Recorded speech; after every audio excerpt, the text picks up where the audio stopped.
Puji Tuhan, selamat malam Bapak Saudara semuanya, salam. Saya lihat wajah-wajah yang sukacita luar biasa, ya khususnya Bu Eva, cerah, ceria. Wow, luar biasa malam hari ini ya. Walaupun hanya lihat dari layar kaca, tapi saya melihat ya secara roh ini ada gairah yang luar biasa untuk kita terus ya ingin tahu tentang kebenaran-kebenaran firman Tuhan. Sehingga firman itu menjadi dasar yang kuat di dalam kehidupan kita.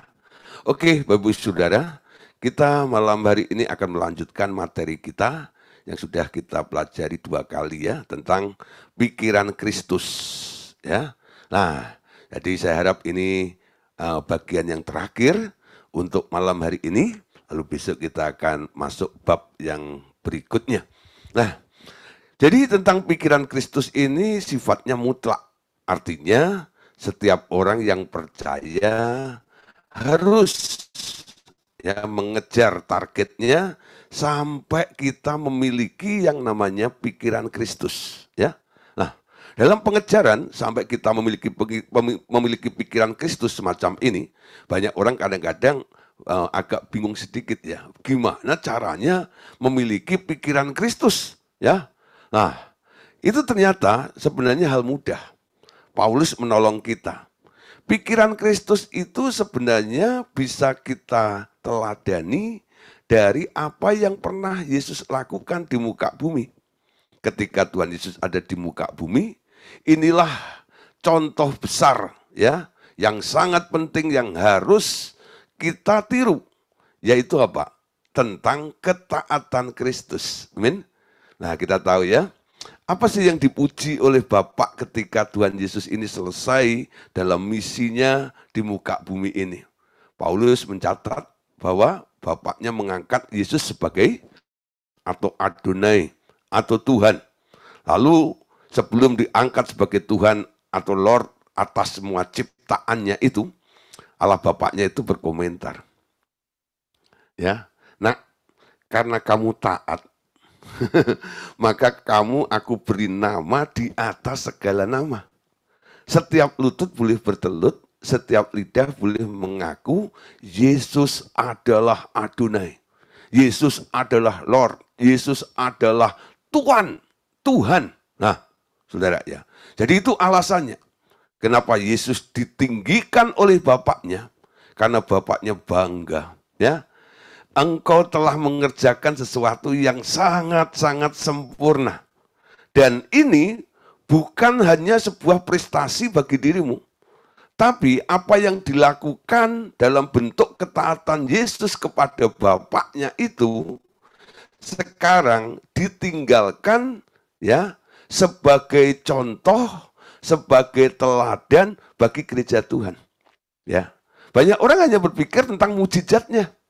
Banyak orang hanya berpikir tentang power yang ada di dalam Yesus. Sehingga kalau mereka mengejar sampai mengalami seperti Yesus itu, mereka hanya mengejar ya mencapai pada titik sampai gimana saya bisa jadi orang powerful. Ya. Nah, banyak menyembah Tuhan, banyak berbahasa roh, lalu merasa greng, lalu berbuat ini, berbuat itu, mujizat terjadi. Lalu mereka berpikir, ya, saya sudah sama seperti Yesus. Ya, bukan berarti itu salah. Ya, memang kita harus melakukan banyak mujizat. Kenapa Yesus melakukan banyak mujizat? Mujizat itu adalah bukti nyata yang tidak bisa terbantahkan. Ya, bahwa Allah hadir, Allah itu nyata, realita Allah itu bisa dilihat dari manifestasi mujizat-mujizat seperti itu. Ya, nah. Juga mujizat itu merupakan daya tarik. Sehingga karena Yesus melakukan banyak mujizat, banyak orang-orang yang berbondong-bondong. Untuk apa? Untuk mencari Tuhan. Lalu dikenalkan oleh Tuhan Yesus kepada Bapaknya. Nah, itulah pola yang dibangun oleh Tuhan Yesus, yang dikerjakan oleh Tuhan Yesus selama ada di muka bumi ini. Jadi kalau Anda hanya mengejar sampai kepada titik mujizat, powerful dan sebagainya, artinya Anda belum nyampe pada klimaksnya, ya, belum sepenuhnya. Nah, saudara harus belajar seperti Yesus, taat kepada Bapa. Itu loh. Ya. Taat. Artinya apa? Yesus itu mampu membatasi dirinya untuk selalu tunduk pada otoritas Bapaknya. Beda dengan yang sebelah kan? Maksudnya si Lucifer, amin. Ketika Lucifer itu dibekali, diberi semua fasilitas surga dengan kuasa yang luar biasa, akhirnya si Lucifer ini keluar dari batas-batas yang sudah ditetapkan oleh Allah atas dirinya. Sehingga dia berpikir ingin menjadi sama seperti Allah. Ingin menyamai yang maha tinggi itu loh. Nah, itulah yang disebut sombong. Amin. Jadi teladan Yesus itu adalah teladan kerendahan hati. Mau tunduk pada otoritas Bapaknya. Nah, kalau kita sekarang di dalam organisasi itu mungkin ada juga ya yang namanya otoritas ya. Orang-orang yang dipercayakan oleh Allah untuk menjadi leaders dalam kehidupan kita. Kita harus menghargai dan kita harus tunduk pada leader atau atasan kita. Ya, dalam bermasyarakat, Tuhan mengangkat pemerintah-pemerintah, ya. Nah, instansi-instansi tersebut mereka bisa ada dan duduk seperti itu juga diizinkan oleh Allah. Sebenarnya untuk apa? Untuk belajar tunduk. Kalau tunduk dengan yang enak-enak, yang baik-baik, kasih duit terus, kasih jaminan terus, gitu semua orang bisa, betul? Makanya Tuhan bilang, kamu harus tunduk juga kepada pemerintah yang bengis juga, betul? Nah, itu kan agak sulit, betul? Nah, kalau dia baik, saya mau tunduk. Tapi kalau dia nggak baik, buat apa saya tunduk? Nah, saudara, itu pilih-pilih namanya. Nah, itu artinya tunduk Anda itu masih dikuasai oleh daging, betul? Yesus walaupun harus melawan maut ketika mau mati, dia pernah menawar Bapaknya. Bapak, kalau boleh, lalukan cawan ini daripadaku, namun bukan kehendakku, tapi kehendakmu saja. Ya, ternyata permintaannya, permohonannya tidak dikabulkan, alias ditolak.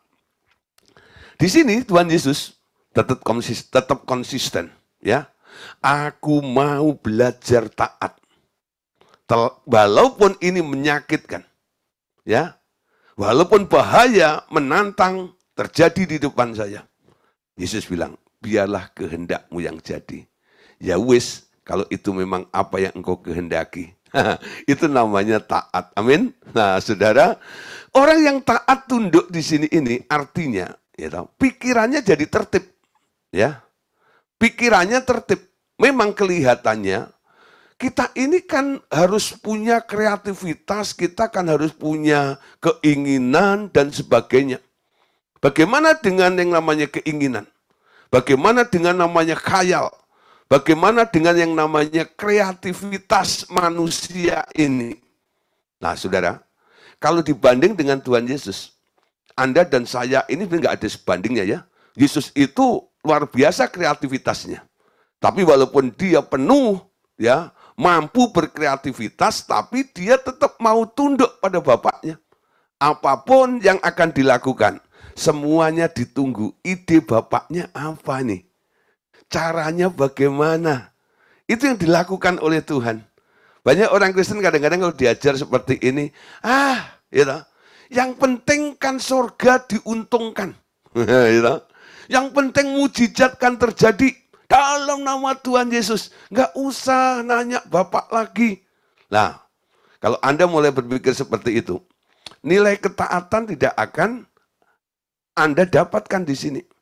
Taat itu artinya harus berani mengurangi keinginan kita, ya, kreativitas kita, khayal kita, lalu kita hanya tunduk pada keinginan dan idenya Allah saja. Amin.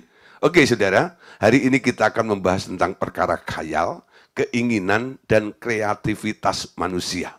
Oke, nah, jadi khayal dan keinginan, ya, di sini gini. Jadi kuasa kemampuan berkhayal Anda, jangan berkhayalkan hal-hal yang tidak diperintahkan oleh Tuhan Yesus. atau oleh Allah Bapa, atau oleh Roh Kudus. Dengan demikian, Anda juga membatasi diri untuk tidak melakukan apa yang Tuhan Yesus tidak lakukan. Kalau Anda menginginkan sesuatu, Anda akan mulai berkhayal. Nah, saudara, keinginan dan khayalan itu paket seperti mata uang yang punya dua sisi ya. Ada kepala dan ekor. Jadi ketika orang punya keinginan, biasanya langsung disertai dengan khayalan. Betul nggak ya? Pengen kaya. Nanti dia mulai berkhayal. Apa khayalannya? Ya, selama ini mungkin tinggal di rumah petak gitu ya. Petak ya, lalu berkhayal ingin jadi orang kaya. Lalu berkhayal ya. Dia sepertinya membayangkan tinggal di rumah gedong magrong-magrong susun pitu gitu ya. Wow. Ya loh, wow, pintunya dari emas, gentengnya dari tembaga. Pokoknya semuanya serba yang number one gitu ya, yang top-top semuanya gitu. Wah, saudara, pokoknya tuh semuanya yang baik-baik, lantainya dari emas kali boleh gitu ya, marmer yang kelas ya, kelas tinggi gitu ya, yang premier gitu loh. Wah, saudara, jadi mulai membayangkan, ya lah, membayangkan punya rumah besar, membayangkan punya mobil 10, ya toh. Nah, supaya tiap hari bisa ganti gitu ya. Nah, apalagi di Jakarta ganjil genap gitu ya. Lah nomornya supaya nggak, kalau datang ke bengkel nggak bingung gitu ya. Oh, kan itu besok genep gitu ya. Kan ini ganjil ya. Nah, membayangkan seandainya punya mobil 2 gitu ya, ganjil dan genap nggak opo-opo. Pengen. Nah, saudara, banyak nih gitu ya. Kadang-kadang terbentur seperti itu, Pak, jangan rebu nanti Pak bengkelnya. Kenapa mobil saya genap gitu ya. Kalau macam gitu. Nah, muncul keinginan ya. Mungkin kadang-kadang ya. Karena apa? Desakan sebuah kebutuhan juga. Ya, desakan sebuah kebutuhan juga. Jadi ini merupakan satu contoh aja. Jadi ketika Anda pengen, Anda mulai berkhayal ya. Anda mulai berkhayal. Nah, di sini ya Tuhan Yesus ya, dia menganjurkan kepada kita ya, kuasai kemampuan berkhayal Anda. Ya. Jangan berkhayal hal-hal yang tidak diperintahkan oleh Tuhan Yesus atau Allah Bapa dan Roh Kudus ya. Atau jangan berkhayalkan hal-hal yang tidak diberikan oleh Tuhan Yesus, Allah Bapa dan Roh Kudus. Nah, dengan kita tidak berkhayal, ya, kita bisa melakukan apa yang tidak dilakukan oleh Tuhan Yesus juga. Ya, jadi Tuhan Yesus ini, jadi ketika ketemu dengan orang sakit itu ya di depannya, dia datang untuk menyembuhkan, atau ada orang sakit dibawa pada Tuhan, tolong guru sembuhkan dia. Ya, lalu Tuhan Yesus ingin menyembuhkan. Ya, nah ketika ingin menyembuhkan, Tuhan Yesus ingin mulai berkhayal, ya. Apa yang dikhayalkan? Nanti kalau saya tumpang tangan, saya tengking, gitu, nyah keluar, gitu, dalam namaku, ya, kan nama Yesus sendiri ya. Aku tengking keluar roh itu. Lalu orangnya bebas. Dia mulai membayangkan orang yang sembuh, orang yang melek dan sebagainya. Tapi pola yang dilakukan Yesus tidak seperti itu. Ya. Ketika melihat orang sakit yang disodorkan atau datang ke situ atau ketemu di jalan dan sebagainya, Tuhan Yesus selalu konfirmasi dengan bapaknya. Bapak, ini di depan ada orang sakit. Ya, menurut engkau, menurut bapak, mesti diapain ini? Kayak orang bodoh ya. Ya orang sakit ya harus disembuhkan dong. Itu loh. Kan aku sudah kasih kamu kuasa, buat apa itu? Nah, saudara, banyak orang kadang-kadang ya toh, mereka ini berpikir caranya seperti itu. Kuasa kan sudah diberikan kepada kita. Ya. Bahkan perintahnya dalam 5 komando itu kan ada salah satunya adalah sembuhkan orang sakit, bangkitkan orang mati, tahirkan orang kusta, usir setan-setan, beritakan Injil dan sebagainya. Lah, 5 perintah itu kan sudah. Lah buat apa mesti nanya lagi? Nah saudara, sekarang ya dengan dikoreksi oleh Roh Kudus. Sebenarnya sekarang kita tidak lagi ada di daerah 5 komando. Ya. 5 komando itu memang menjadi basicnya. Tapi ketika kita ada di dalam pertempuran, medan pertempuran itu, nah disinilah saudara, ada yang namanya perintah mendadak. Ya, karena situasinya. Nah disitulah. Jadi kalau orang berperang ya, mau diajak perang gitu, dari rumah, yuk kita perang ya. Ngapain Pak nanti kita perang? Ya bunuh musuh gitu loh. Jadi jangan kasih ampun musuh itu. Bantai, habisin mereka. Jadi daripada kamu dibunuh, kamu bunuh dia, betul? Tembak dia nanti. Semuanya kalau ketemu musuh. Nah saudara, ketika masuk ke medan pertempuran, apakah tentara itu langsung membabi buta, langsung tembakin itu orang-orang gitu? Enggak. Nunggu komando lagi, tem. Disebut komando sesaat. Amin. Komando sesaat. Nah, nanti sang komandan itu mempelajari dulu situasinya. Ya, apakah dengan kami menembak, gitu, nanti kami bisa memenangkan, menguasai situasi ini. Nah, itu tugas daripada sang komandan itu. Nah, prajuritnya harus taat. Kalau ada yang selonong boi belum diperintahkan lalu nembak, dar gitu ya. Gitu. Lah, mungkin komandannya kaget, siapa tadi yang nembak duluan tuh? Gitu. Kan kita perang harus menembak, Pak. Gitu. Iya, nanti tunggu abu-abaku. Memang tujuannya kita datang ke sini untuk nembak, makanya kamu saya kasih pistol ini, saya kasih senjata untuk apa? Untuk perang. Tapi kapan melakukannya harus nunggu perintahku berikutnya, ya. Nah, saudara, kalau prajurit itu nunggu perintah komandannya ketika di arena peperangan itu, prajurit-prajurit itu disebut prajurit yang taat. Amin. Taat itu seperti itu loh. Gitu. Taat itu seperti itu. Jadi jangan mentang-mentang bahwa sudah ada perintah untuk menyembuhkan orang sakit, lalu kita semena-mena ya, setiap ketemu orang sakit langsung kita tumpang tangan, gitu. Langsung kita doain untuk kesembuhan. Harus tanya dulu, gitu kan? Kepada Tuhan, ya. Orang di depan saya ini, ya. Enaknya diapain? Nanti Tuhan akan memimpin, ya. Lah, nanti pimpinan Tuhan itulah yang akan kita lakukan sesuai dengan keinginan Dia. Itu pola yang dilakukan oleh Tuhan Yesus ketika di muka bumi. Betul? Ketika ahli Taurat orang Farisi nanya, kok kamu melakukan semuanya itu atas dasar apa? Karena aku lihat Bapakku. Ketika aku diperintahkan, aku melakukannya. Ya. Begitu juga dengan apa yang aku katakan kepadamu. Itu semua dari hasil apa yang aku dengar dari Bapakku. Amin. Nah, saudara, membatasi keinginan itu penting supaya tidak muncul kayalan-kayalan. Ya. Nah, terus sebaliknya juga, bila Anda berkhayal tentang sesuatu, maka bangkitlah keinginan yang menguasai tindakan Anda selanjutnya. Amin.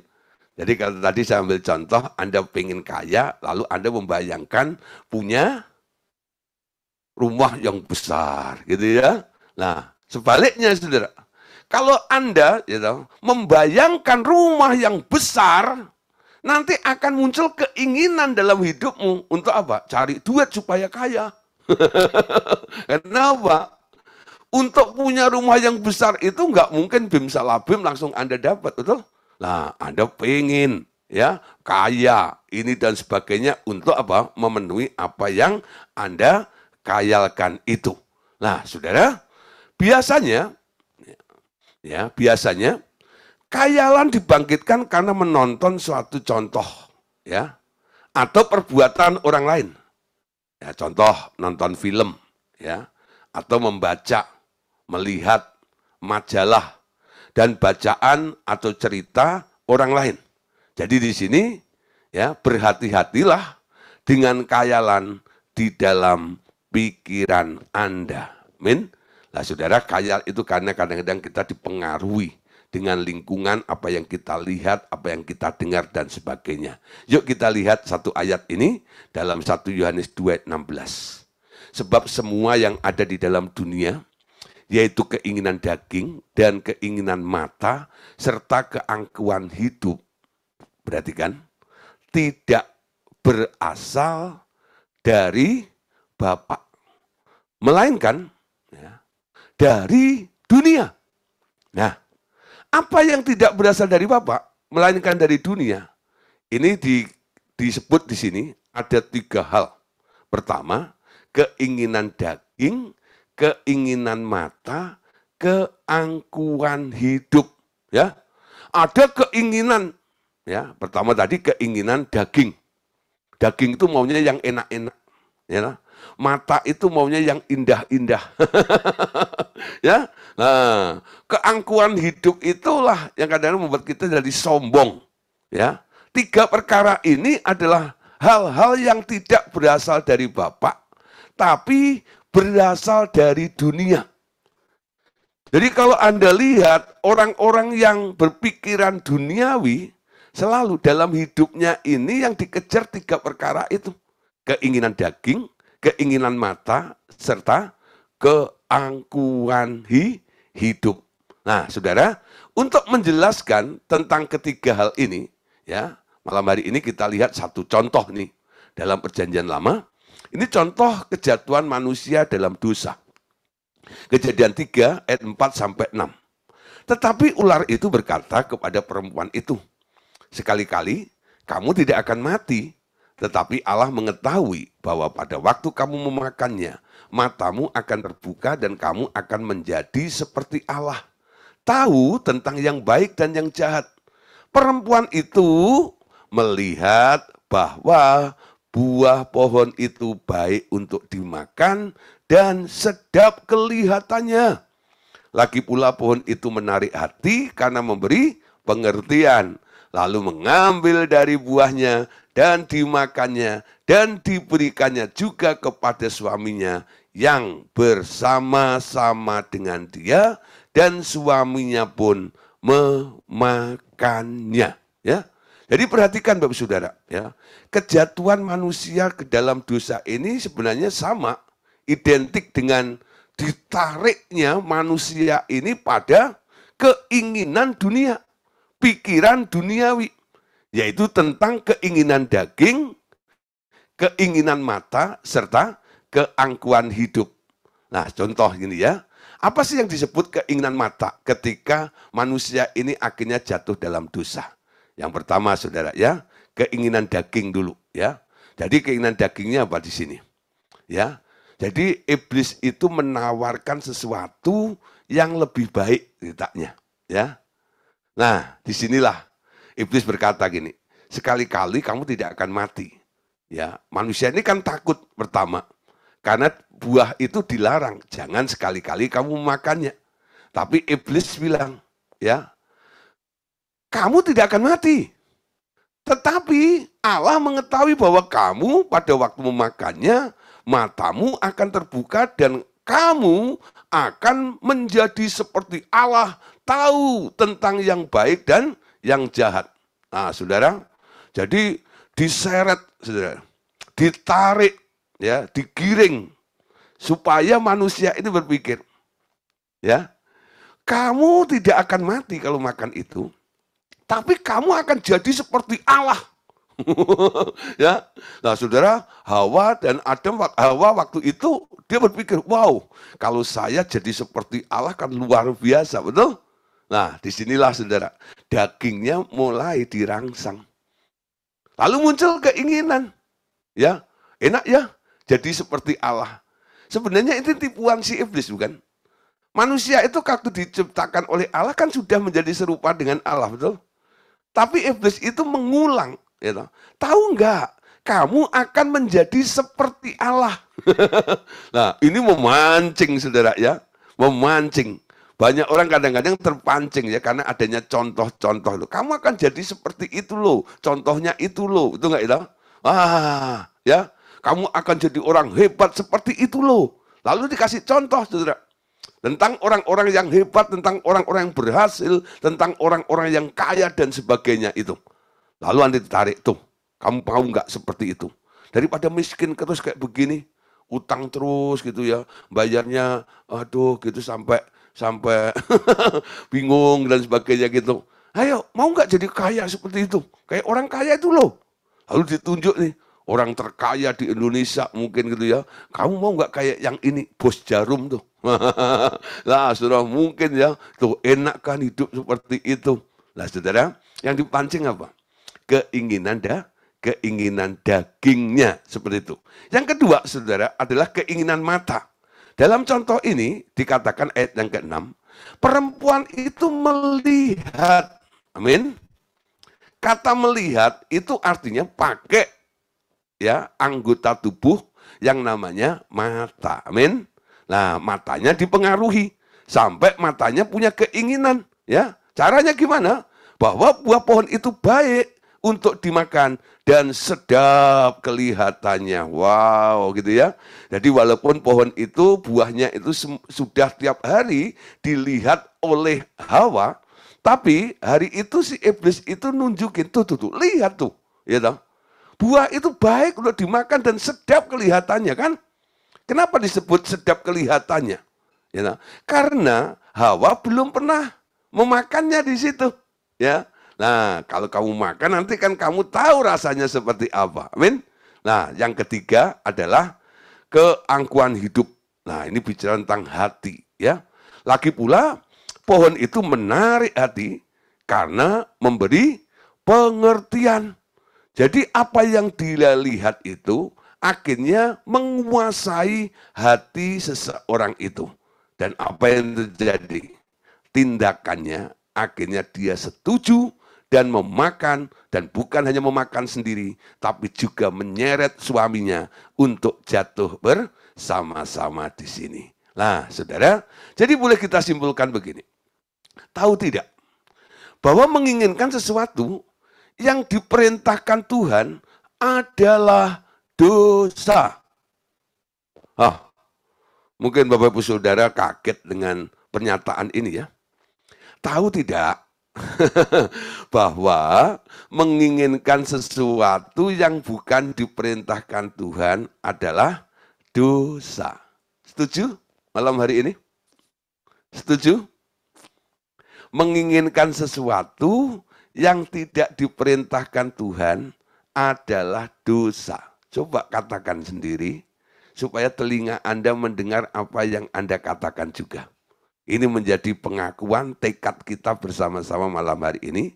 Tahu tidak bahwa menginginkan sesuatu yang bukan diperintahkan Tuhan itu dosa. Ini sangat ekstrim, saudara. Ya, kalau saya pakai kata salah gitu mungkin Bapak Saudara ya salah gitu ya. Tapi kalau dipakai kata dosa itu kayaknya ini keterlaluan banget nih gitu. Masa gitu, menginginkan sesuatu yang bukan diperintahkan Tuhan disebut dosa. Nah, Saudara, kita tahu ya, Alkitab juga mengatakan bahwa segala sesuatu yang kita lakukan tanpa dasar iman adalah dosa. Amin. Betul nggak? Segala sesuatu yang kita lakukan tanpa dasar iman adalah dosa. Memang konteksnya ketika Paulus berbicara itu tentang makanan, ya. Tapi saya tidak bicara tentang makanannya. Tapi statement daripada Paulus ini, dia menggarisbawahi apa saja yang kita lakukan, yang kita kerjakan tanpa dasar iman itu dosa. Nah, itu sama nih, ya. Ini pernyataan ini sama. Tahu tidak bahwa menginginkan sesuatu yang bukan diperintahkan Tuhan adalah dosa? Apa Pak hubungannya iman dan apa yang diperintahkan Tuhan adalah dosa? Tahu tidak bahwa iman itu timbul dari pendengaran, bukan?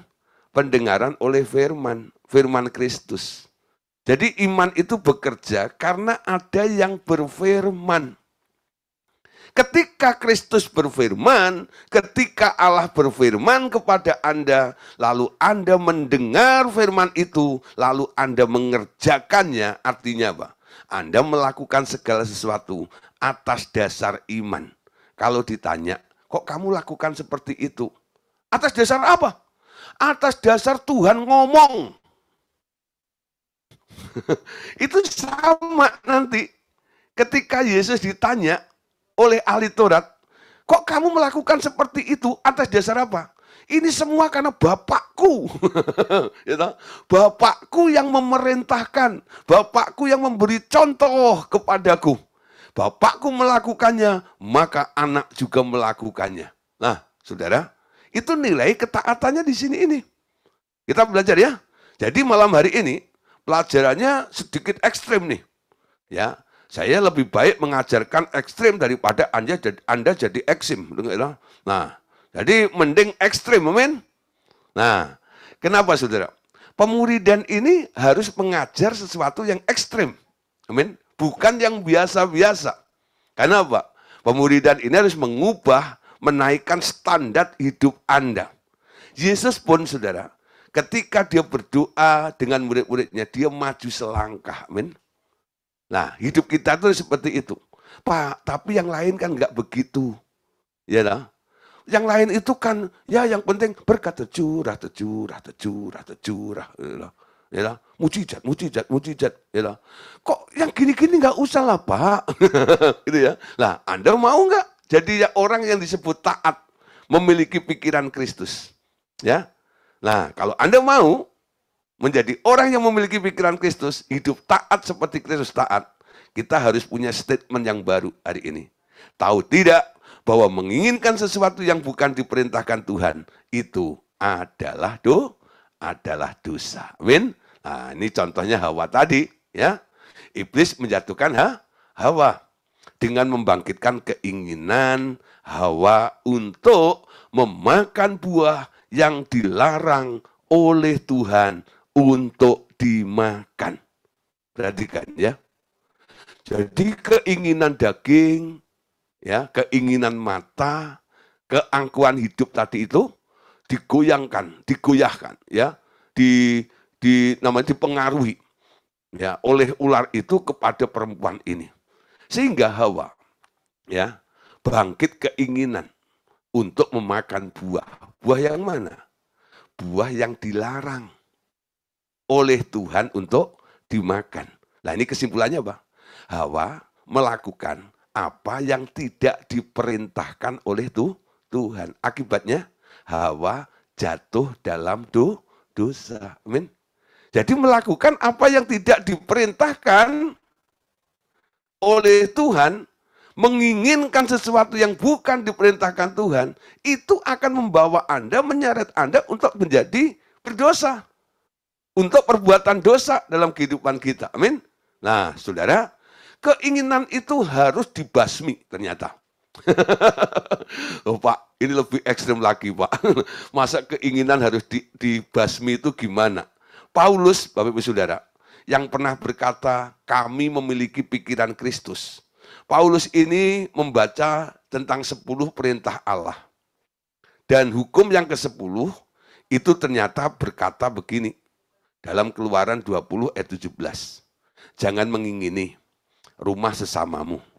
Jangan mengingini istrinya. Atau hambanya laki-laki. Atau hambanya perempuan. Atau lembunya. Atau keledainya. Atau apapun yang dipunyai sesamamu. Jadi Paulus itu ketika membaca tentang 10 hukum Taurat itu, dalam hukum yang ke-10, di sini ada banyak kata Pak. Mengingini. Nah saudara, apa? Ada kriterianya. Tentang harta, rumah, ya, istri, hambanya, lembunya, keledai, dan apapun yang dipunyai sesamamu, jangan kamu mengingininya. Ya. Jadi Tuhan itu sebenarnya sudah memperingatkan manusia. Ketika awal memberikan 10 hukum Taurat itu, hukum yang terakhir ini Allah banyak berbicara tentang hal keinginan. Awas tentang keinginan itu loh. Ya, kalau kamu melihat rumah saudaramu, jangan pengen rumahnya. Amin. Kalau kamu lihat istri saudaramu, jangan ingin istrinya. Kalau kamu lihat ya kambing, domba, lembu, gajah, semut, saudaramu, jangan ingin, ternak mereka seperti itu. Nah, saudara, Paulus dalam mengajar jemaatnya atau murid-muridnya, dia menyimpulkan begini, ya. Dan Paulus kemudian menyimpulkan dengan ringkas bahwa menginginkan sesuatu itu adalah dosa. Itu kata Paulus, ya. Menginginkan sesuatu itu adalah dosa. Roma 7 ayat 7. Perhatikan. Jika demikian, apa yang hendak kita katakan? Apakah hukum Taurat itu dosa? Sekali-kali tidak. Sebaliknya, justru melalui hukum Taurat aku telah mengenal dosa. Karena aku juga tidak tahu apa itu keinginan. Kalau hukum Taurat tidak mengatakan, jangan mengingini. Saudara ya? Nah saudara, Paulus itu mengatakan, jangan mengingini. Jadi Paulus itu tidak menjelaskan secara detail, tapi langsung menyimpulkan, ginilah. Sekarang kan zaman sudah mulai modern. Kalau zaman dulu itu harta orang itu kan ya paling banyak punya ternak. Semakin banyak ternaknya, dia semakin dibilang orang sugih, orang kaya. Betul? Dilihat untanya berapa gitu ya. Nah unta itu sekarang perbandingannya mungkin mobil baby Benz. Itu loh, sapinya berapa gitu ya. Nah Anda ingat dulu waktu Ayub dibilang menjadi orang yang kaya dan sebagainya itu. Nah yang ditonjolkan apa? Nilai hartanya, betul? Abraham ya diberkati Tuhan. Lalu dihitung apanya? Hartanya, betul? Rumahnya, tanahnya dan sebagainya. Tapi sekarang sudah banyak harta benda-benda yang lainnya, bukan? Itu kalau harus dikatakan gitu ya. Nah, itu mungkin Alkitab nggak cukup nih, Besok ada yang ciptain apa lagi gitu ya. Jangan menginginkan handphone aja ada Nokia, kalau Nokia udah nggak ada ya. Ada handphone Nokia. Nah, Nokia udah almarhum, itu handphone pertama kali saya itu Nokia itu. Nah, terus sekarang handphone canggih-canggih Nah, saudara iPhone dan sebagainya gitu loh. Nah, tetangga Anda, teman Anda punya iPhone ya. iPhone ini sekarang berapa? iPhone 11 atau 12 atau 20 nggak tahu lah ya. Sekarang dulu macam tuh, gitu ya. Tetangga Anda punya TV gitu ya. TV-nya 100 in gitu ya. Wah, besok aku mau beli gedung bioskop yang gede gitu macam. Ya, studionya, audionya yang luar biasa ya. Wah, saudara, saya punya teman saudara ya, memang duitnya ada juga dia ya. Itu kalau dia pergi ke temannya gitu, nanti temannya punya apa gitu ya. Nanti sebentar lagi dia beli yang lebih daripada temannya itu, lalu temannya diundang datang ke rumahnya. Gitu ya. Wah, lalu mulai pamer gini dan itu ya. Memang kelihatannya waktu ngundang itu nggak ngomong, wah aku punya itu enggak gitu. Ya. Acaranya rohani saudara. Undang saya sebagai hamba Tuhan untuk khotbah di situ ya, teman-temannya diundang gitu. Lah di ruang tamu tuh TV-nya gede segala macam. Lalu orang bilang, "Wih, gede banget tuh." Itu TV atau apa itu jendela raksasa gitu. Wah, gitu ya. Nah, kalau saya manfaatin untuk pakai ini ya loh. Saya pakai donggel itu saya masuk itu, lalu saya pakai untuk PowerPoint saya masuk ke situ. Enak, saya nggak usah bawa proyektor ke situ ya. Gitu ya. Nah, itu cuma saya manfaatin aja, ya loh. Tapi bagi yang punya rumah itu dia pamernya luar biasa, ya loh. Pengen. Ya loh. Lalu mulai bersaing, berkompetisi seperti itu. Nah, lalu saya bilang sama dia, sampai kapan kamu terus memanjakan dagingmu seperti itu? Ya. Ya. Punya barang sebenarnya nggak dosa. Tapi kalau kamu bersikap seperti itu, setiap kamu lihat orang lain punya, lalu kamu pengen dan sebagainya itu. Dan pengen lebih daripada orang lain itu. Itu hal yang nggak beres tuh sebenarnya. Ya lah. Ayo mulai bertobat, saya bilang gitu. Emang salah? Ya salah, saya bilang.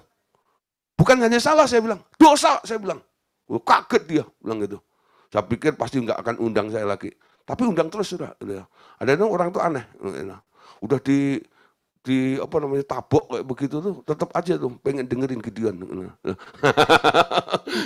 Kenapa saudara? Saya ngomong bukan hal-hal untuk benci dengan orang itu, tidak. Mereka akhirnya sadar, oh iya ya, sampai kapan? Cukuplah segini. Dan TV juga nggak ditonton lama-lama kan, dia harus kerja dari pagi sampai malam kadang-kadang. Paling cuma setengah jam, 2 jam, gitu ya. Nah, TV gede-gede buat apa segala macam. Ya saya bilang kalau kamu nggak suka ya bawa ke rumah saya aja. Saya bilang kan, ya lah. Saya dengan senang hati terima dengan tangannya terbuka menunggulah. You know, tapi kalau dipasang di rumah saya Pak, you know, ini kegedean TV-nya daripada rumah saya nanti. nggak cocok saya bilang gitu ya. Nah ya cukuplah yang ada gitu ya. Nah kita harus mulai belajar di sini loh. Jangan bersaing seperti itu ya. Nah, nanti banyak orang kan begitu. Handphone juga begitu ya. Nah, temennya punya handphone baru canggih kalau macam. Aduh, gitu betul. Padahal handphonenya belum rusak, itu enggak itu. Handphonenya sudah canggih juga. Padahal kalau dilihat nih, dia pakai handphone buat apa? Buat WA doang, enggak itu. Ya. Tapi ketika lihat orang punya handphone canggih gini, dengar gini loh, panas. Beli lagi, gitu, handphone tuh, gitu. Nah, handphone lama tinggal, kalau macam itu punya baru lagi, ya. Lalu saya perhatiin, gitu, dia pakai handphone buat apa? Gitu. Ya buat WA. Gitu loh. Kadang-kadang tuh beli barang tidak sesuai dengan apa ya? Fungsinya seperti itu loh. Ya. Saya pernah ketemu itu Nelly, tahu Nelly, nenek lincah gitu ya. Nah itu ya. Wah sudah bawa iPad. Wah waktu itu saya lihat waktu itu saya mau ke khotbah di puncak ya. Terus saya mampir di Via Renata ya. Sore itu anak-anak berenang di situ gitu ya. Lalu sorenya saya langsung ke tempat itu ya. Tempat Bukit Hirmon dulu, ya lah. Nah di situ lalu saya ke sana. Lah di situ tuh ada nenek-nenek itu, ya lah. Wah pakai ini, padahal hanya contoh apa? Nah, untuk nyimpen foto. Sudah fungsinya lalu foto lah gitulah, gitu. Pakai aja yang inilah gitu ya. Nah aneh-aneh lah seperti itu, nggak sesuai dengan fungsinya. Lalu saudara, jangan terpancing ya dengan milik barang orang lain lalu Anda mulai menginginkan. Amin. Ya. Miliki beli sesuatu sesuai dengan kebutuhanmu saja. Amin. Kalau memang Anda membutuhkan satu alat ya elektronik yang canggih buat Anda, ya nggak apa-apa. Amin. Memang dibutuhkan, nggak masalah. Speknya yang besar supaya cepat, ya kalau macam gitu. Seperti hari ini, umpama kita bikin acara seperti ini dan itu, ya. Awalnya sudah, aduh ini laptop lemot dan sebagainya gitu. Ini kan mengganggu, betul nggak itu? Umpama kalau saya ganti laptop yang baru, yang lebih lancar dan sebagainya, itu bukan karena saya ingin bersaing dengan orang lain, tidak. Untuk menunjang, amin. Menunjang apa yang kami mau kerjakan untuk kemuliaan Tuhan. It's okay, nggak masalah. Amin. Ayo mulai belajar ya, menguasai diri, jangan sampai muncul keinginan-keinginan yang tidak sepantasnya. Nah, keinginanmu yang tidak sepantasnya itulah yang disebut dosa. Tapi kalau sesuai dengan perintahnya Tuhan, karena kebutuhan dan sebagainya, nah di situ boleh kita lakukan. Amin. Nah, Salomo ya, menulis dalam Amsal pasal 6 ayat 23 sampai 25. Nah, sudah di sini kita lihat. Karena perintah itu pelita dan ajaran itu cahaya. Dan teguran yang mendidik itu jalan kehidupan. Yang melindungi engkau terhadap perempuan jahat, terhadap kelicikan lidah perempuan asing. Jangan menginginkan kecantikannya dalam hatimu. Janganlah terpikat oleh bulu matanya. Nah, Anda tahu saudara, Salomo itu terkenal, ya, dia punya koleksi, amin. Koleksinya apa? Perempuan, ya, istrinya 300 atau 700, ya, terus gundiknya 300, ya, istrinya 700, gundiknya 300. Bayangin saudara, itu istri atau cabai Lombok. Itu bayangin tuh, istri 700 itu enggak itu. Wah, itu gitu. Terus gundiknya 300, total 1000. Gitu. Nah, ini orang yang sudah banyak memiliki perempuan ini, ternyata dia mengakui menasihatkan kepada kita semuanya, ya. Apa yang dia nasihatkan kepada kita malam hari ini? Janganlah menginginkan kecantikannya dalam hatimu. Janganlah terpikat oleh bulu matanya. Weh, ternyata perempuan dandan itu bukan hanya sekarang perempuan modern, ya. Perempuan dulu ternyata suka dandan juga, ya. Nah, punya bulu mata indah, cantik dan sebagainya, ya. Nah, saudara kita lihat. Perempuan itu ternyata pada umumnya memang suka, hobinya memang mempercantik dirinya. Kenapa? Nah, supaya tetap menarik dan menyenangkan hati siapa saja yang melihatnya. Ya, nah saudara biasa gitu ya. Jadi perempuan itu gitu, ya didandan nih katanya.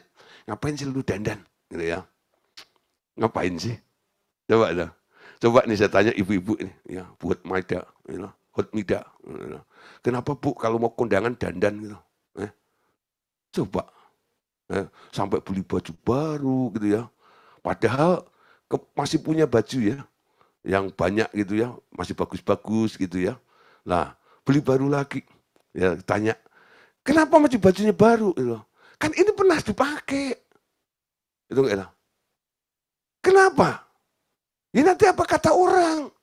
Bajunya itu lagi, itu enggak. Jadi dia dandan dengan berpikir apa?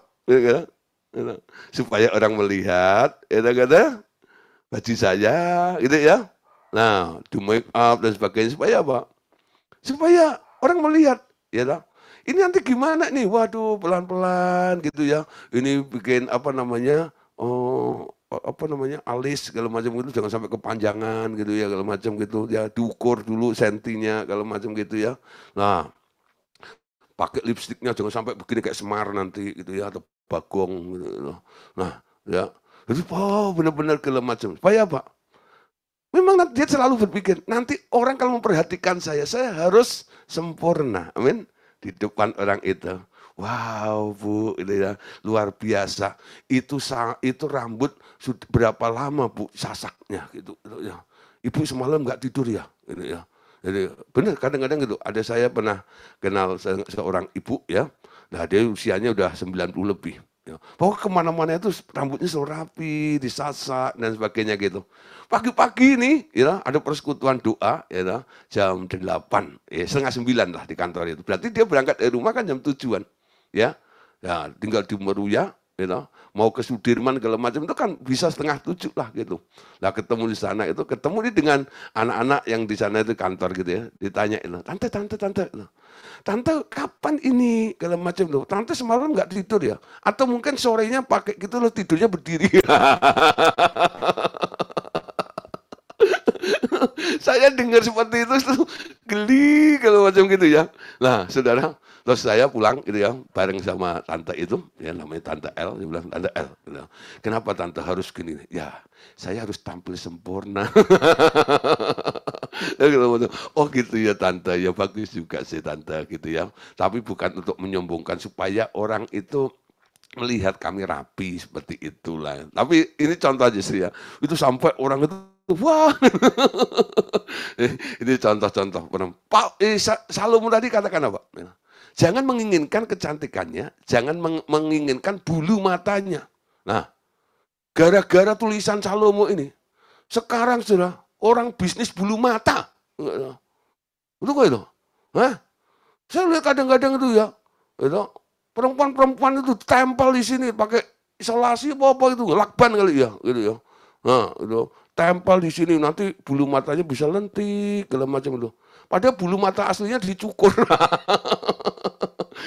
Diganti ditempel di sini gitu ya.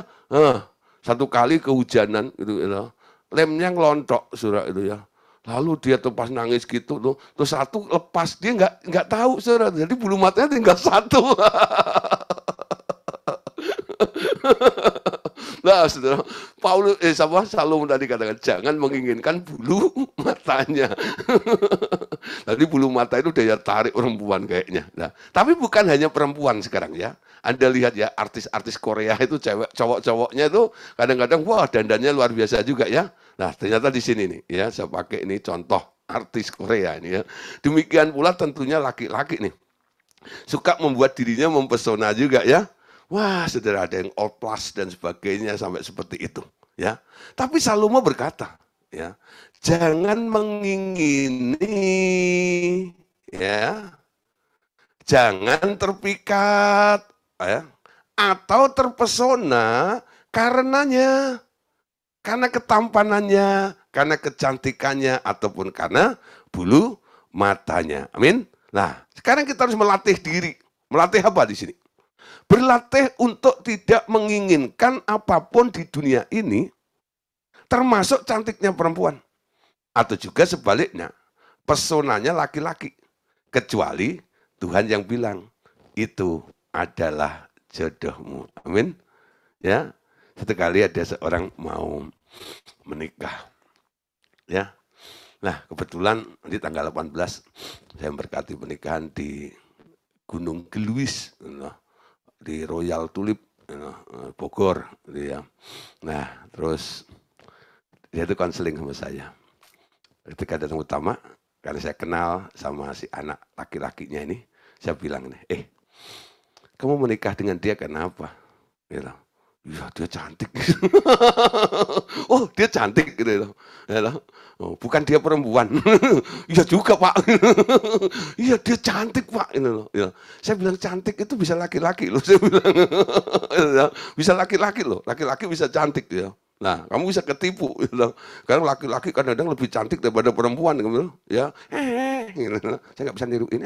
Gitu ya. Wah, itu cantik kadang-kadang ya, pakai ecek-ecek tuh loh ya, kadang-kadang jalan gitu sampai ngamen tuh, wih gitu ya.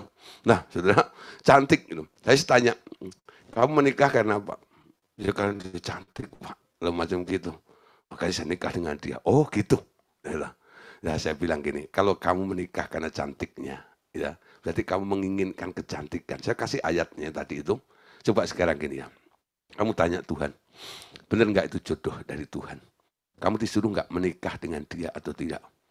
Ya, pernikahan yang tidak diperintahkan oleh Tuhan. Ya, nanti jangan-jangan dia bukan tulang rusukmu. Jangan-jangan dia tulang jempol. Jadi tiap gajian baru good gitu ya. Nanti kalau sudah nggak gajian tuh kelingking. Lah, ada uang abang disayang, nggak ada uang abang ditendang, melayang-layang. Nah, hati-hati. Saya bilang gitu. Kamu harus tanya Tuhan lagi, apakah itu jodohmu atau bukan? Diberikan Tuhan, diizinkan Tuhan atau tidak? Oh gitu ya Om? Iya, ya. Ayo PR nih. Ini masih ada 4 bulan ya sebelum hari pernikahan itu. Cepat ya. Tanya Tuhan, betul nggak? Terus balik lagi saudara untuk pengarahan lagi, saya bilang, Om, saya sudah tanya Tuhan. Terus jawaban Tuhan apa? Iya, dia jodohku. Ya, kalau itu memang benar kamu sudah tanya jodohnya, ya kita lanjut, dia bilang. Nah, itu urusan dia dengar atau enggak, ya toh, yang penting saya harus ingatkan, amin. Supaya apa?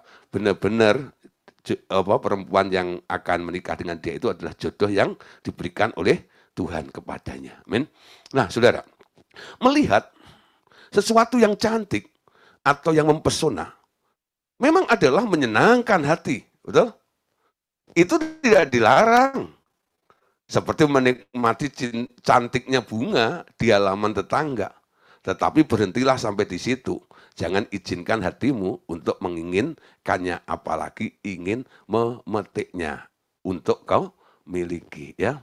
Jadi kalau Anda punya teman, terus teman Anda punya istri cantik gitu ya, lah Anda lihat, Anda puji dia, wah cantik banget istri kamu, boleh nggak? Boleh, betul nggak ya? Mengakui seperti itu boleh. Itu seperti kita lihat kebun tetangga, ya kebun bunganya gitu, bunganya indah, kalau macam Anda bilang, indah ya bunga itu. Nah Anda harus sebatas menikmati keindahan bunga itu. Anda nggak boleh petik bawa pulang. Kenapa? Itu bukan kebun Anda. Nah, sama dengan perempuan orang lain, ya seperti itu. Nah saudara, ternyata pikat itu ya, membuat hati Anda terjerat. Menjadi tidak setia kepada Tuhan dan seperti orang mabok. Ya, itu yang dialami oleh Raja Salomo, betul? Jadi ketika dia datang ke kerajaan satu gitu ya, lalu lihat anaknya raja itu, dia, wah cantik juga, akhirnya diambil dari istrinya. Apa yang terjadi saudara? Dari 700 istri dan 30 gunde, 300 gunde itu, akhirnya membawa Salomo jatuh ke dalam penyembahan berhala. Kenapa? Karena setiap perempuan membawa satu terafim, betul? Membawa berhalanya masing-masing. Jadi Salomo itu ditarik ke terafim satu menyembah ini, menyembah itu. Akhirnya jatuh dalam penyembahan berhala. Kenapa? Karena perempuan. Betul? Alkitab banyak menulis. Pahlawan-pahlawan iman yang jatuh karena perempuan banyak. Contoh Simpson, betul nggak ya? Karena Delila. Pengalaman dengan gadis Timna itu belum cukup bagi Simpson. Akhirnya harus jatuh ke pangkuan Delila dan akhirnya dia juga terus ya diperdaya oleh Delila. Kenapa? Karena cantiknya seperti itu. Ya, nah saudara, orang yang mengingini kecantikan dan pesona itu nanti akan berubah setia seperti orang mabuk. Ya, nah orang mabuk itu nggak sadar namanya, men, nggak sadar. Nah kenapa? Karena terbuai dengan hal-hal yang indah. Anda tanya orang mabuk coba ya. Apa yang kamu lihat waktu kamu mabuk itu? Wah, melayang-layang, gitu. Seperti di surga, gitu ya. Orang mabuk itu kadang begitu, gitu. Nggak ingat utang lagi, segala macam gitu ya. Mabuk, gitu. Wah, seperti itu. Nah, tapi ujung-ujungnya, saudara, nah itu rusak sendiri nanti, ya. Nah, saudara, hati-hati dengan namanya khayal dan keinginan. Ini sebuah paket yang harus dihindarkan. Batasi keinginanmu supaya engkau nggak berkhayal yang kelebihan.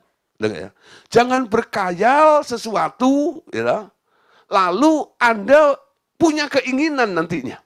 Dan keinginanmu itulah yang menjerumuskan Anda untuk berubah setia kepada Tuhan. Dengan itu, keinginan dan khayalmu membuat Anda tidak bisa hidup taat kepada Tuhan. Artinya, pikiran Kristus tidak bisa kita miliki. Amin.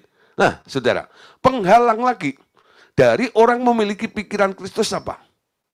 Kreativitas pikiran sekarang. Nah, ini bagian terakhirnya. Ya, kreativitas pikiran. Oke, ya. Justru setelah kita dibaharui pikiran kita dengan pikiran Kristus, daya kreativitas pikiran kita akan jauh lebih tinggi dan berkembang ke berbagai daerah berpikir kreatif bila diberi perintah oleh Tuhan atau Roh Kudus atau oleh Bapa. Sama seperti Tuhan Yesus yang melaksanakan perintah Bapa. Dia menciptakan baik surga maupun alam semesta dengan amat kreatif. Tetapi semua di dalam kerangka perintahnya Bapa. Di luar perintah Bapa, ia tidak melakukan apapun. Ya, jadi ketika Tuhan Yesus menciptakan segala sesuatu, dia melakukan kreativitasnya, tapi di bawah kerangka, di dalam kerangka perintahnya Bapa. Amin. Nah, ini enggak dosa. Nah, oleh sebab itu, apa yang harus kita pikirkan? Kolose 3 ayat yang kedua. Pikirkanlah hal-hal yang di atas, bukan yang di bumi. Amin. Nah, ayat ini harus menjadi ayat basic bagi orang-orang yang sudah dibangkitkan bersama dengan Yesus, alias sudah dibaptis. Pikirkan perkara yang di atas, bukan yang di bumi. Kalau Anda memikirkan hal-hal yang di bumi, yang muncul adalah keinginanmu. Tapi kalau engkau mulai memikirkan hal-hal yang di atas di mana Kristus ada di sana, nah pikiranmu beda nanti. Pikiranmu bukan keinginan bumi, tapi keinginannya tentang apa yang Allah mau. Dengan kita berpikir yang di atas, artinya kita masuk dalam kerangka berpikirnya Allah. Amin. Nah, nanti kalau toh Anda harus berkreativitas dalam berpikir itu, Allah telah menyuruh memerintahkan sesuatu kepada kita. Filipi 4 ayat yang ke-8. Jadi akhirnya saudara-saudara, semua yang benar, semua yang mulia, semua yang adil, semua yang suci, semua yang manis, semua yang sedap didengar, semua yang disebut kebajikan dan patut dipuji, pikirkanlah semuanya itu. Amin. Jadi apa yang perlu kita pikirkan? Ya, yang benar, yang mulia, adil, suci, manis, sedap didengar, kebajikan dan patut dipuji. Perkara-perkara ini nggak ada di dunia, saudara. Ini hanya ada di dalam Allah, amin. Tentang kebenaran, kemuliaan, keadilan, kesucian, ya, yang manis, sedap didengar, kebajikan dan patut dipuji. Itu hanya ada di dalam Allah, ya. Ketika Anda mulai berpikir tentang Allah, hal yang benar, mulia, adil, suci, manis, sedap didengar ini akan mempengaruhi di dalam kehidupan kita. Amin. Apalagi kalau Anda mulai berpikir sendiri, nanti iblis bisa intervensi dalam kehidupan kita. Ini seperti yang terjadi dengan Petrus dalam Matius 16 ayat 23. Maka Yesus berpaling dan berkata kepada Petrus, "Nyahlah iblis, engkau satu batu sandungan bagiku. Sebab engkau bukan memikirkan apa yang dipikirkan Allah, melainkan apa yang dipikirkan manusia." Jadi kreativitas daripada pikiran Petrus apa? Petrus itu mengolah pikirannya. Ketika mendengar Yesus berkata, anak manusia akan diserahkan dan akan mati di kayu salib lalu bangkit pada hari yang ketiga. Dia putar otaknya. Ya, dalam kekhawatiran, dalam kecemasan, dalam ketakutan itu Petrus berpikir, kalau Yesus sampai mati gimana ya? Ya. Nanti nasibku bagaimana? Lalu dia mulai berpikir, jangan mati. Aku mau bela, aku mau lindungi. Ya, kreatif bukan? Kreativitasnya. Ditariknya Yesus ke samping. Jangan ngomong begitu. Masih ada kita. Sampai ada yang deketik padamu. Nanti aku mau bela. Itu kreatif namanya. Itu. Tapi kreativitasnya Petrus untuk membela gurunya itu ya ditentang. Disalahkan oleh Tuhan Yesus. Yesus berkata, "Nyah iblis, engkau batu sandungan, engkau tidak memikirkan apa yang dipikirkan Allah. Tapi itu kreativitasmu, ya, yaitu pikiran manusia." Amin. Nah, saudara, sekarang kita harus fokus. Fokus apa? Dalam segala hal kita harus masuk memikirkan apa yang dipikirkan Allah. Amin. Nah, memikirkan apa yang dipikirkan Allah. Bagaimana itu dapat dilakukan oleh murid-murid Tuhan? Itu berarti kita harus bergaul dengan Allah. Ya, baik Allah Bapa dengan akrab.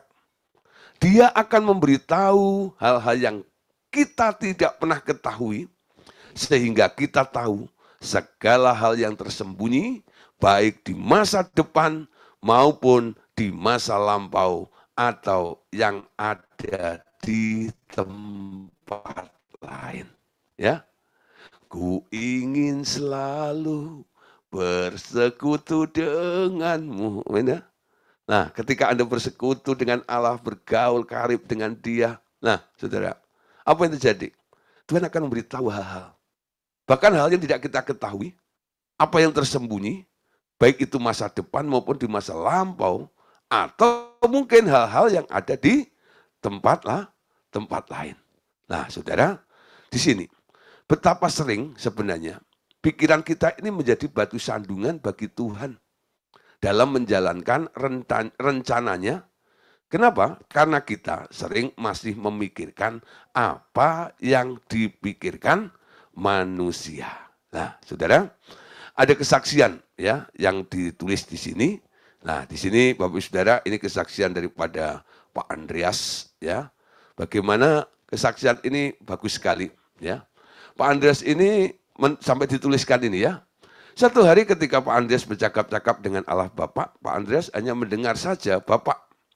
Dan tiba-tiba Pak Andreas berbicara dan tiba-tiba ya Allah Bapa berbicara kepada Pak Andreas bahwa tanda dari sesuatu yang hidup adalah bahwa dia akan terus bertumbuh. Nah, saudara, jadi ini satu pernyataan yang luar biasa ya, bahwa ya satu prinsip yang Bapak ya jelaskan kepada Pak Andreas, yaitu bahwa sesuatu yang hidup adalah bahwa dia akan terus bertumbuh, ya. Lalu Bapak bilang bahwa di surga segala sesuatu juga bertumbuh karena ada hidup. Ada taman-taman, ada tanaman-tanaman, semuanya bertumbuh. Juga para malaikat mengalami pertumbuhan. Bahkan, perhatikan, Allah Bapa sendiri juga bertumbuh.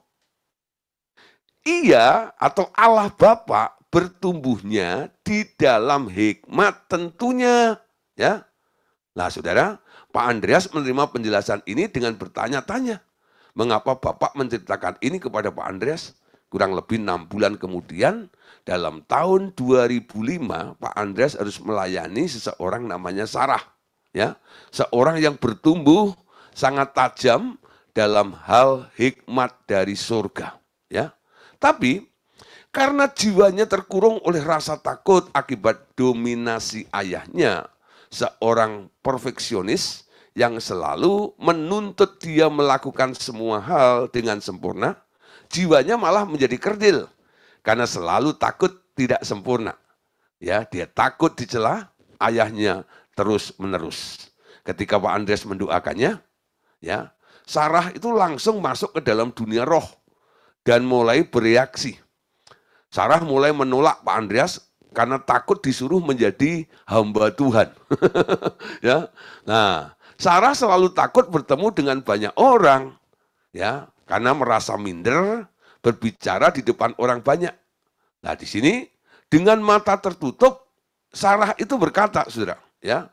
Ini, aku tidak mau didoain oleh Andreas Samudera. Nah, di sini Pak Andreas heran dan bertanya, ya, ketika Sarah itu ngomong, aku tidak mau didoakan oleh Andreas Samudera, ya. Lalu Pak Andreas itu bertanya, kenapa tidak mau? Ya, Sarahnya jawab, ya, aku takut, saya takut. Nanti disuruh melayani Tuhan, saya tidak bisa. Ya, karena Sarah menolak Pak Andreas, maka Pak Andreas bertanya, kalau bertemu Tuhan Yesus mau tidak? Dia bilang, mau. Karena Tuhan Yesus baik kan baik. Pak Andreas tersenyum di sini ini ya. Kenapa? Berarti kalau nggak mau ketemu Pak Andreas, maunya ketemu Tuhan Yesus, alasannya Tuhan Yesus baik, emangnya aku nggak baik. Nah, saudara, lalu Pak Andreas bilang begini, oke, Tuhan Yesus, saya minta engkau yang menampakkan dirimu kepada Sarah. Dengan segera Sarah melihat Tuhan Yesus yang berdiri di depannya. Lalu Sarah ngomong gini, ya, oh Tuhan Yesus, engkau sungguh baik kepadaku Tuhan. Ya. Lalu Pak Andreas berdoa kepada Tuhan Yesus, Tuhan, aku mohon engkau bawa Sarah ke surga, berjumpa dengan Allah Bapa. Ya. Tiba-tiba Sarah berkomentar, oh Bapak surgawi, engkau baik sekali. Ternyata aku duduk di atas meja, sekarang engkau tidak marah kepadaku. Ya. Nah, saudara, jelas ini sekaligus sebuah pelayanan kesembuhan batin bagi Sarah. Kenapa? Karena dia pernah dipukul bapaknya ketika masih kecil karena duduk di atas meja. Jadi saudara ya, jadi pengaruh dominasi daripada bapaknya itu membuat jiwanya Sarah itu jadi kerdil.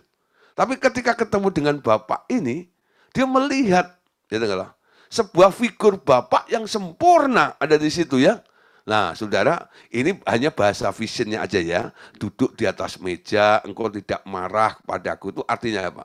Kebalikan daripada fakta daripada bapak-bapak di dunia, ya. Bukan berarti bapak di surga itu mengizinkan orang duduk di atas meja, berlari-lari di atas meja dan sebagainya. Tidak, ya. Jadi ini perbandingan saja. Amin.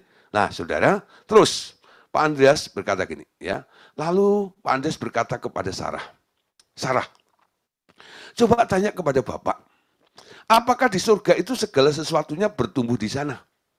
Dan tanya, apakah Bapak surgawi juga bertumbuh? Lalu Sarah menjawab, iya, iya, iya. Bapak bilang, semua di surga bertumbuh. Para malaikat bertumbuh, dan Bapak sendiri juga bertumbuh. Ya. Nah, lalu Pak Andreas berkata, nah, kalau segala sesuatu di surga bertumbuh, nanti kalau kamu tinggal di surga kelak, satu-satunya yang tidak mau bertumbuh hanya kamu, Sarah. Ya, kamu kerdil terus karena takut menjadi dewasa. Ya. Nah, Lalu Sarah bilang, oh iya, iya, iya.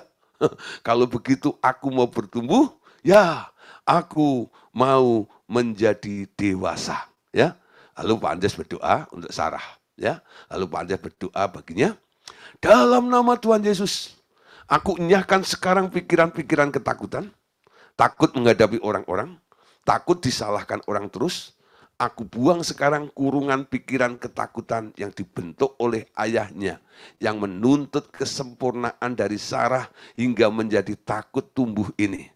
Lepas semuanya dalam nama Tuhan Yesus. Ya, jadi ini doa yang dilakukan oleh Pak Andres kepada Sarah. Ya, dan tiba-tiba Sarah itu berseru, loh, kok aku tiba-tiba bisa menjadi besar ya? Ya, lalu Sarah kembali sadar sepenuhnya. Apa yang terjadi selanjutnya, saudara?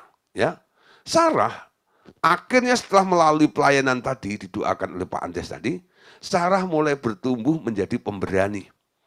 Sekarang terus terlibat dalam berbagai bentuk pelayanan dan kemudian Tuhan memberinya seorang suami yang juga sangat mengasihi Tuhan dan melayani bersama-sama Sarah.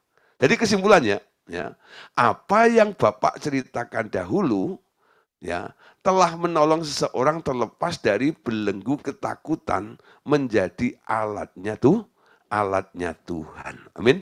Nah, saudara, perhatikan ya, ini luar biasa.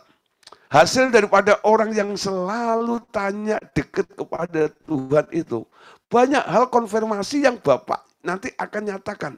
Salah satunya itu Pak Andes tadi, ya, mendapatkan satu pernyataan bahwa semua yang hidup itu tandanya bertumbuh, ya. Ya, tandanya bertumbuh. Kalau enggak bertumbuh artinya enggak hidup. Ya. Malaikat hidup enggak? Hidup. Artinya bertumbuh. Betul enggak ya? Bapak hidup enggak? Ya jelas hidup. Berarti Bapak bertumbuh. Nah, saudara, kalau kita bilang Bapak Allah Bapak bertumbuh itu rasanya kok keterlaluan ya. Bapak bertumbuh. Bertumbuh apanya? Dia kan sudah sempurna. Nah, saudara, bertumbuh dalam hikmatnya. Ya. Jadi banyak pengalaman Bapak ini dari semua ciptaannya itu. Ya, oh begitu ya, begitu. Hikmatnya semakin nambah Bapak itu. Ya, hikmat yang tertinggi adalah hikmatnya Bapak, amin. Lalu hikmat Roh Kudus, hikmat Tuhan Yesus, lalu hikmatnya orang-orang percaya. Paling rendah adalah hikmat duniawi. Ya, paling pintar di bawah kolong langit itu paling bodoh di bawah di kerajaan surga, kata Tuhan. Amin.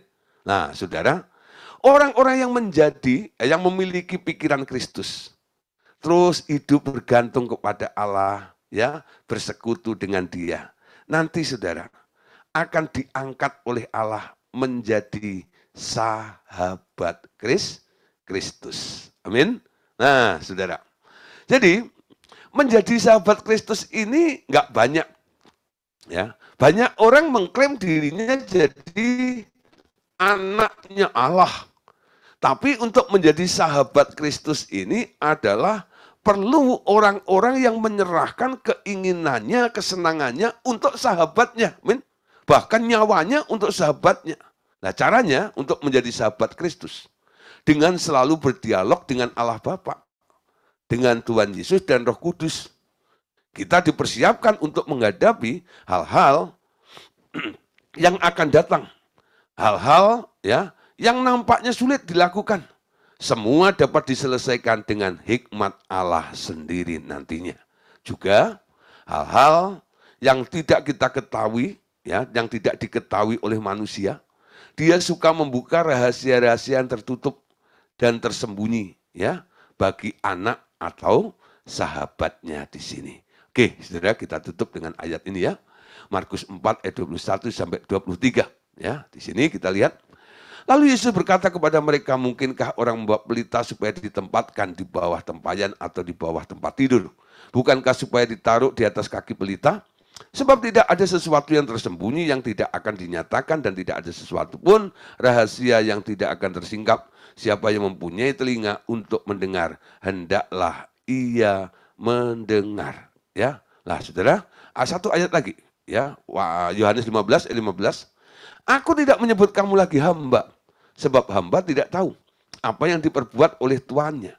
Tetapi aku menyebut kamu sahabat karena aku telah memberitahukan kepadamu kamu segala sesuatu yang telah kudengar dari Bapakku. Ya, nah saudara, hanya sahabat yang tahu tentang rahasia sahabatnya yaitu Kristus. Ya, ketika kita rajin untuk bersekutu, ya, untuk berdialog dengan Bapa, Tuhan Yesus dan Roh Kudus, apa yang terjadi?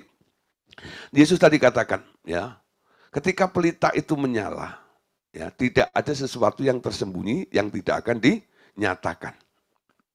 Dan tidak ada satu rahasia yang tidak akan tersingkap. Jadi nanti nggak ada orang yang bilang ini rahasia Allah gitu, nggak ada. Kalau Anda masih berpikir ini rahasia Allah, berarti Anda bukan sahabat Allah. Ya, sahabat itu tahu banyak tentang sahabatnya, kan apa? Sahabatnya akan cerita semuanya. Apa yang dia dengar dari Bapak akan diceritakan kepada sahabatnya. Amin. Orang yang karib dengan Bapak, ya, atau dengan anak, jadi sahabatnya Yesus. Apa yang Yesus ketahui, dia tahu juga. Loh, kenapa?